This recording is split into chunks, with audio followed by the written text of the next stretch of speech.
What's going on YouTube? Username Kite562 here, and I have another manga review, and it's of Beastars, Volume 18.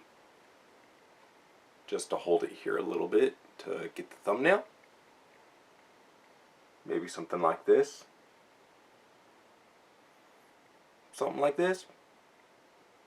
Anyway, let's get on with the review. Anyway, this review is of my own opinion. Well, these reviews are of my own opinion. You know, and I've selected a few points that I want to mention that I thought were interesting. And as always, Beastars is written and illustrated by Paru Itagaki and published by Viz Media. So please support the official release. So anyway, we're on Volume 18, and I have a lot to talk about it. Anyway, these reviews will contain some spoilers, but not enough to ruin the experience for new readers, like I've said in the past 17 episodes of this series. And hey, we only have 4 volumes left until this series concludes in English. So anyway, let's get on with the review. Okay, so point number 1. Legoshi wants to know what Jack is learning in the advanced class at Cherryton. Now, the top 5 students, I found this to be quite a surprise to me as a reader, are dogs. I mean, one of them's a Great Dane, one of them's a Pompion, another one's a Poodle, and I think the last one is a Collie, and then the Labrador would be Jack. I mean, with learning all the dark history within the Beastars universe, I mean, we really don't know how the first carnivore-herbivore war was ended, but we kind of now get the gist of it within this volume. So Jack tells Legoshi about what he's learning in his class, but at first, Jack wanted to know Legoshi's height and then his type of build, and Jack just told him, like, do you notice how, like, both carnivores and herbivores are getting skinnier and skinnier with each and every passing generation? So, and then from the manga, Legoshi says he's like 5'7". So anyway, Jack tells him the whole story. Like, before carnivores and herbivores were known by that name, like in the past they were known as life-eating beast, carnivores, or nature-eating beast, herbivores.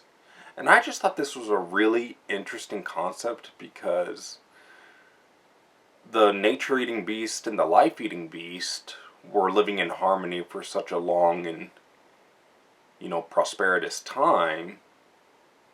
As the years went on, the first carnivore and herbivore war happened, and then, you know, some herbivores accused the carnivore soldiers of eating their dead, since their amount of people are almost equal. And then that's when this giant whale appeared. I'm not kidding, it states that within the manga, and ends the first carnivore and herbivore war. And as Legoshi is hearing this from Jack, he just can't help but chuckle about it, and he's like, a giant whale? Really? So I just thought that was a really interesting part. So, anyway, Jack has trouble showing emotions like anger and sadness, since dogs were bred in this universe to not feel any negative emotions. They were also bred for their intelligence, since Jack would be weaker than Legoshi in some sense, but he is smarter in this new sense of self. So anyway, Jack's been carrying around onions with him the whole time, and it's just really heartbreaking to see that one of my favorite characters being Jack. I like a lot of characters in this series, okay, so don't at me. So, yeah, Jack's been carrying around onions to make himself cry, and surprisingly enough, onions are still toxic to dogs within the Beastars universe. So after Legoshi ends up screaming at Jack to put the onion down, Jack ends up swallowing a chunk of it and then almost ends up killing himself in the process.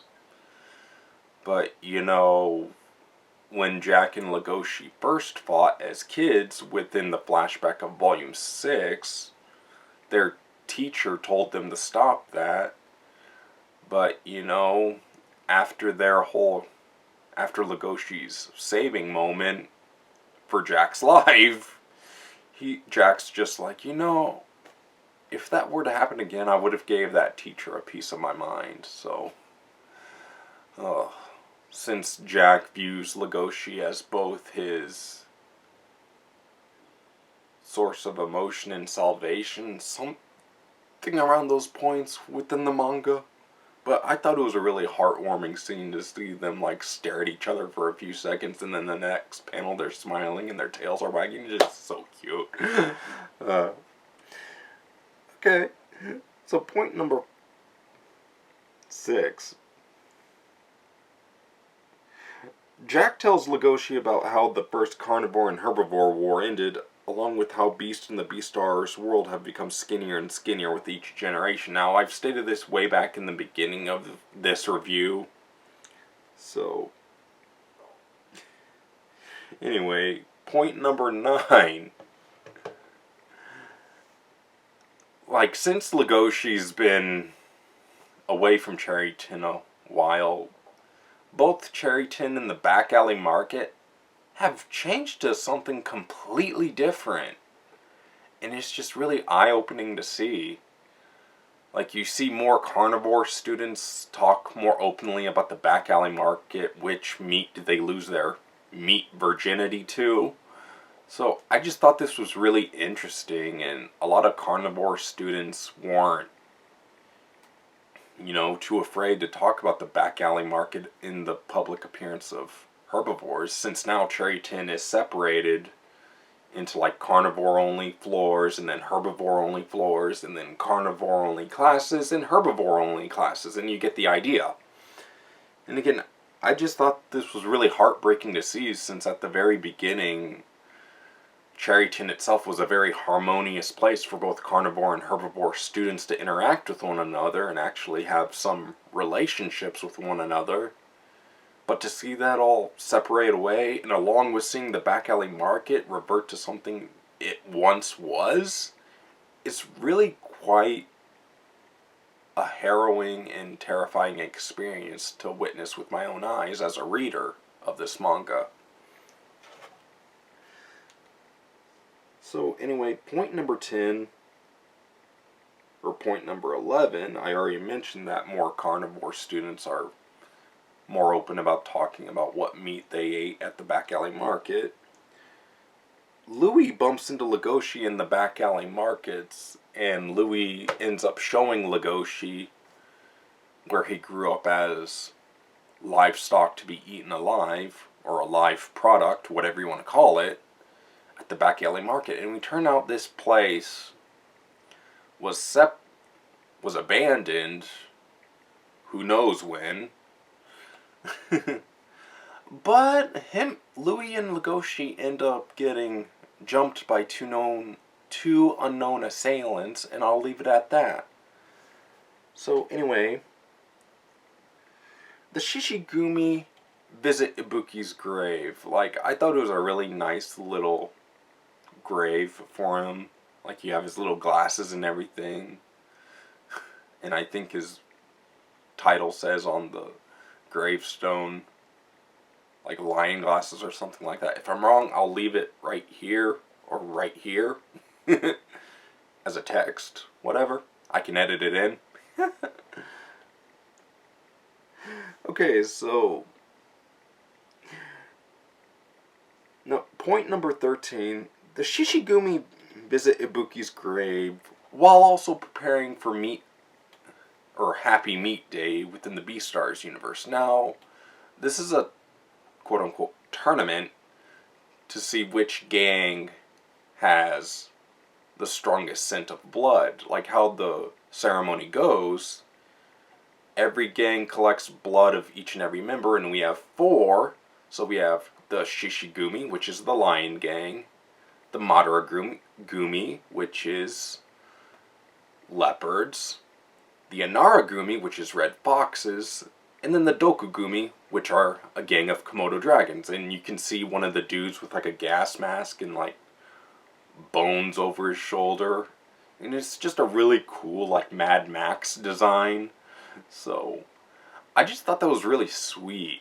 And then Melon ends up having an interaction with the Inara Gumi boss, and she was surprised and a little taken aback that the Shishi Gumi's new boss is a hybrid.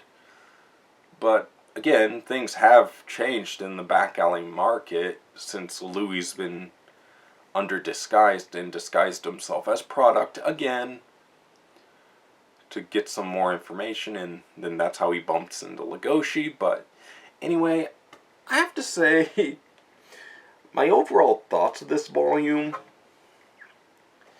it feels like it's setting up for something bigger. I mean, I've discussed this with my girlfriend, and she said the same thing.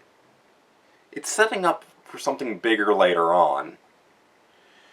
We get to see others struggle handling certain situations, like Bill's whole situation with the egg.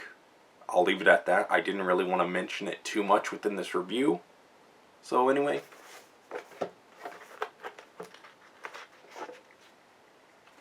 read the manga. It is good. Don't let the whole characters being anthropomorphic animals turn you off from this wonderful series. So anyway, my final thoughts again. We get to see how others struggle handling emotions of how dark their society is. Example being Jack opening up to Legoshi about what he's learning in the advanced classes, and I really do hope the other 4 students can get help with this, because I feel like they're also struggling with their inner turmoils of this. But it was just also really scary and unnerving to see both Cherry Tin and the back alley market revert into something completely different, being Cherry Tin, and then something like back in the old days, example being the back alley market. So I give Beastars Volume 18 an 8.6 out of 10. It is a really solid volume still. That's like a nice B grade. So anyway, yeah. This is Kite562 signing out. And this was my review of Beastars Volume 18. As always, leave a like, comment. What was your favorite part about Volume 18? Let me know down in the comments below. Again, this is Kite562 signing out. And as always, I hope you have a wonderful day, everybody. Later.